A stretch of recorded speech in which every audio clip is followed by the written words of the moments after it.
OPS हमने कहा कि पहली कैबिनेट में देंगे। अभी हम ओपीएस के लीडर हमारे को मिले हैं, एम्प्लॉयज़ के लीडर मिले, सबसे मैं मुलाकात करूंगा और पहली कैबिनेट में हम ओपीएस को लागू करेंगे। Himachal Pradesh is set to become the fourth Congress-ruled state after Rajasthan, Chhattisgarh and Jharkhand to revert to the old pension system. The Aam Aadmi Party ruled Punjab too is likely to give the OPS bonanza to its government servants. Old pension scheme जो है वो लागू कर रहे हैं ताकि मुलाजमों को फ़ायदा मिले और वो निश्चिंत होकर जो है अपनी ज़िंदगी व्यतीत कर सकें। Though several opposition parties favor the old pension scheme, economists have their reservations. But first, why is the old pension scheme loved by government employees? I mean, if you look at it from the perspective of the employee, then obviously the old pension scheme is better for various reasons. Number one, it's an assured amount that you would get when you retire. That's one. Whereas in the new pension scheme, it depends on the market valuation of the money that has been in the corpus which has been invested. So if the market goes down during your retirement, then you would actually be losing money, whereas that is not the case with the old pension scheme. So that for an employee, it's an immediate assured, especially when you've worked all your life.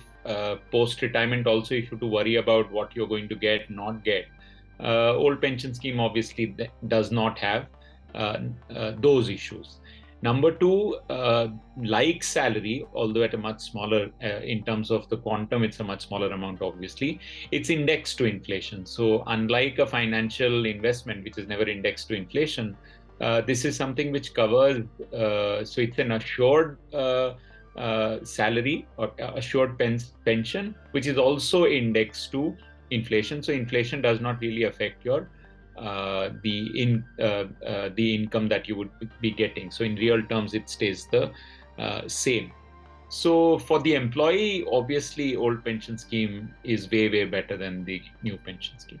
So government employees have reasons to back the old pension scheme.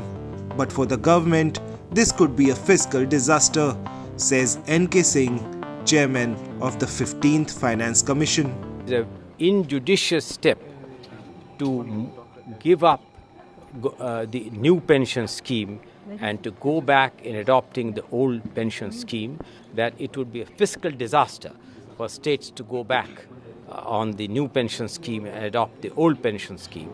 And some states which are embarking on this would really be putting the state's finances under great difficulty and duress.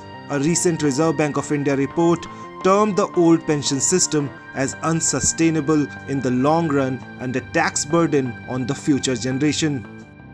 So the question that rises here is whether reverting to old pension system and burdening the state exchequer for the pension of government employees is at all a wise decision. You need to focus on the revenue side of this. I mean, I am an elected state government in a state. I should have the freedom to do what I can. But if you restrict my revenue itself through policy, where my possibilities of having an independent tax structure goes away, then obviously I'm dependent on you, and hence you effectively call the shots and I don't. So then you don't blame the state government for not having revenue. Let them manage their own revenues, and they if they find that they can deliver, they would deliver. The old pension scheme, if implemented, may not be an economic disaster in the immediate future. But as the RBI report says, it could prove to be costly to future generations, as states may not be left with enough funds for development after paying the burgeoning pension bills.